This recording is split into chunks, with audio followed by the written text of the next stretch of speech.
Maintenant que l'arc super-héros est enfin terminé, on peut commencer à parler du vrai futur de DBS et de ce qui va se passer très prochainement. Parce que oui, il ne reste plus que 2 semaines avant la sortie du chapitre 100 qui est extrêmement attendu et je peux vous dire qu'il y a de quoi être hype. Parce que même les ayants droit nous avaient déjà teasé le fait que ce chapitre aura quelque chose d'incroyable et d'inattendu qui va s'accompagner d'un développement de fou malade. Je vais donc vous présenter aujourd'hui tous les scénarios possibles qui peuvent écrire. Et si toi aussi t'en as un que j'ai pas mis en vidéo, mets-le maintenant direct en commentaire avant même que je commence. Tu peux déjà écrire tes idées et t'abonner à la chaîne tout en activant la cloche pour toutes les notifications afin de ne rien rater. Parce que le 20 décembre, je vais faire un live réaction exclusif à ce chapitre pour qu'on le découvre ensemble. Bref, vous êtes prêts? Alors pour le premier scénario, il se peut qu'il nous donne plus d'informations sur la transfo de Piccolo. N'oubliez pas qu'il y a eu quand même du développement du côté des Namek dans DBS entre l'arc Moro et Granola, et qu'on a appris pas mal de choses quand même, parce que bon, c'est vrai que DBS c'est pas que du fight et des transformations. Des fois ils peuvent vraiment être créatifs et nous proposer de bonnes idées. Surtout que c'est vraiment le moment ou jamais pour eux d'expliquer les origines de la transformation de Piccolo, comme je l'avais fait dans cette vidéo. Si tu n'as pas encore vu, clique sur la fiche en haut à droite, tu seras vraiment surpris. Alors bon, pour être sincère avec vous, je voulais mettre un système de pourcentage de chance que ce genre de choses arrive. Parce que connaissant DBS, ils sont quand même forts pour décevoir. Je dirais qu'il y a, 17% de chance qu'ils nous expliquent la forme Orange Piccolo et ses origines. Je sais que c'est très peu, mais franchement, tu t'attends vraiment à ce qu'ils se posent et nous expliquent les origines de cette transformation? Pour eux, ça y est, Shenron l'a donné en bonus et basta, on passe à autre chose. Et je trouve ça sincèrement dommage parce que rien que quand tu regardes ma vidéo sur Orange Piccolo et toutes les possibilités qu'on pouvait avoir pour expliquer cette transformation comme je l'ai expliqué dans cette vidéo là,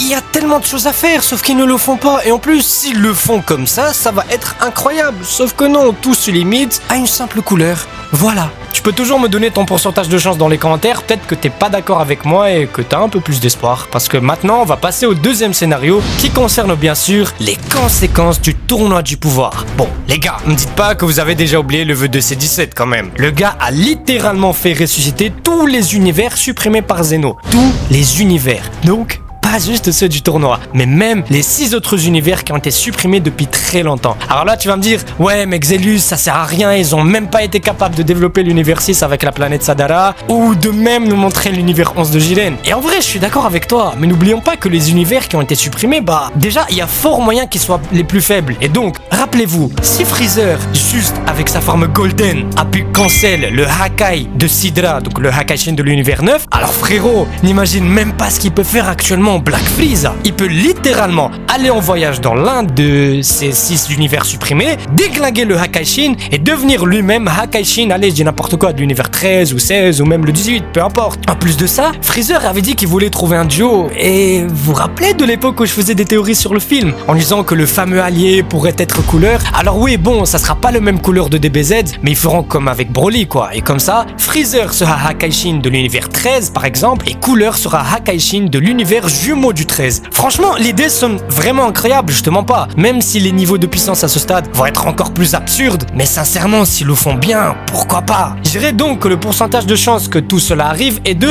39%. Ouais, c'est pas beaucoup, mais il y a moyen. Juste le fait que Freezer devienne Hakaishin et qu'on nous ramène couleur DBS, ça a déjà un bon pourcentage de chance que ça arrive. Les portes sont vraiment ouvertes à un tel développement pour Frieza. Pour le troisième scénario, ça concerne toujours Black Freezer. Déjà, n'oublions pas comment l'arc Granola s'est terminé avec un Vegeta déterminé. Et il y a vraiment de fortes chances que l'arc Black Freezer se déroule et que Vegeta soit enfin celui qui gagne et non pas Goku. Là maintenant, c'est Freezer l'ennemi le plus puissant de Dragon Ball, ça tout le monde le sait. Il faut donc absolument un arc pour en finir avec lui. Je dirais que le pourcentage de chance d'avoir un arc Black Freezer est de 87%. Je sais que c'est beaucoup, mais c'est normal parce que c'est tout simplement prévisible. Faut vraiment vivre dans une autre planète pour penser qu'il n'y aura pas d'arc Black Freezer. Le problème maintenant, c'est que tu vas me dire, ouais, mais si on a un arc Black Freezer et que c'est Vegeta qui gagne, alors à quoi ça a servi de nous ramener Gohan Beast en fait? Et je peux te dire que c'est une excellente question. Déjà, il y avait Whis qui parlait d'un certain guerrier qui sera le plus puissant de l'univers 7, qui est déjà apparu, ou qui apparaîtra quelque part. Il y a eu pas mal de théories entre ceux qui pensent que c'est Oob, d'autres qui pensent que c'est Gohan qui a débloqué le Beast, ou même ceux qui pensent que Whis, il parlait juste de Freezer. Et franchement, je pense que vu comment on nous hype le personnage et le chapitre 100 en nous parlant de quelque chose d'inattendu et un développement de fou, je pense que c'est ni Gohan Beast ni Black Freezer mais un personnage complètement nouveau. Et vu le sourire que lâchait Whis, il y a moyen que ça soit un protagoniste et non pas un méchant. Pour l'instant, je dirais que c'est Oob, sinon il se peut que ça soit un nouveau personnage complètement inédit. Ça, on le saura. Après, bon, on parle, mais tout ce qu'on veut avoir vraiment, c'est ce foutu 28e Tenkaichi Budokai afin qu'on nous montre enfin Oob et qu'on puisse vraiment avancer dans l'histoire. Parce que ouais, Black Freezer, le multivers, Couleur DBS, tout ça, ça fait rêver. Mais la vraie question, c'est est-ce qu'ils vont changer la vraie fin de Dragon Ball? Parce qu'il suffit de voir à quoi ressemble Bulma dans l'arc super-héros et la Bulma à la fin de Dragon Ball pour comprendre qu'il y a déjà un gros problème. Surtout qu'il y a maximum 1 an d'écart, mais vraiment grand maximum. Et Toyotaro va quand même pas nous dire que Bulma a déjà des rides en seulement 6 à 12 mois. Quand même, faut pas se foutre de notre gueule. Et puis, faut pas oublier le moment où Bulma en voulait à Goku parce qu'il ne lui a pas rendu visite depuis 5 années. Et là, je m'attends aux commentaires qui vont me dire bah ouais, entre le tournoi du pouvoir et le 28e, bah ça fait 5 ans d'écart. Eh bien non, parce que le tournoi du pouvoir se déroule en l'an 780 alors que le 28e Tenkaichi se déroule en 784. Donc ça fait 4 années et non pas 5. Et puis, vas-y, allez, partons plus loin. Si tu veux vraiment compter l'intégralité absolue de l'année 780 pour que ça fasse 5 ans, tu ne m'expliqueras toujours pas le design de Bulma. Donc, quoi que tu fasses, tu seras toujours incohérent. Et puis, si on réfléchit bien, il y a aussi encore OG73. Bon,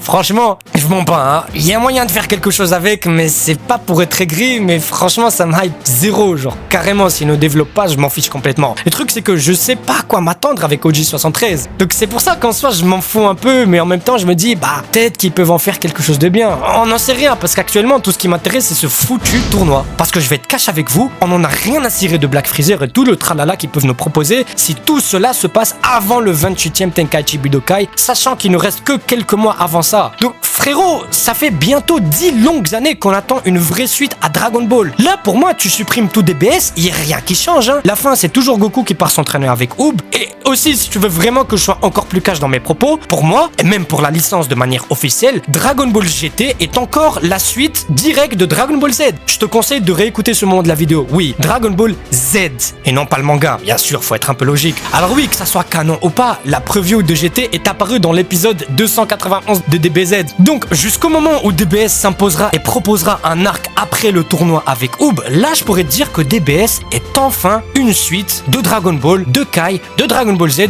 de tout ce que tu veux en fait. Mais tant qu'ils ne prennent toujours aucun risque et continuent de nous pondre 300 arcs qui se déroulent en quelques mois, DBS ne sera pas une suite. Parce que là, ce qu'ils sont en train de faire, c'est un sandwich et toutes les 5 secondes, on te propose à manger une part et on te rajoute un ingrédient non-stop. Genre, frère, laisse-moi manger qu'on en finisse là. Et c'est ça actuellement le plus gros problème de DBS, même depuis qu'elle a commencé, c'est qu'on sait déjà comment ça va se finir. On sait déjà que quoi qu'il arrive, Goku va participer au tournoi, se battre contre Oob et partir avec lui. Parce que c'est la vraie fin de Dragon Ball. Et d'ailleurs, en parlant de vraie fin de Dragon Ball, là, Toyotaro, il n'a plus le choix. Il doit absolument s'attaquer à l'arc 28e Tenkaichi Budokai afin qu'on puisse enfin savoir s'il va changer la fin originale ou non. Et de deux, afin qu'on puisse aussi avancer. Parce que si tu me ponds du Black Goku, du je sais pas qui, tout ça avant le jeune, ça ne sert à rien. On sait déjà ce qui va se passer. Donc il n'y a absolument aucun enjeu. Donc même si tu me détruis l'univers 7, on sait qu'à la fin, Goku va se battre contre Oob. Mais bon, en tout cas, malgré tout ce que DBS proposera, je suis prêt à prendre le meilleur et le pire. De toute façon,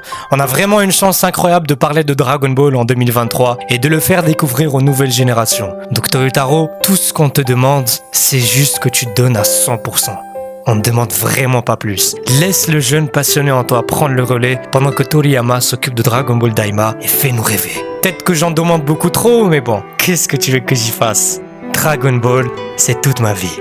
Bye tout le monde. Ciao Mina. Peace.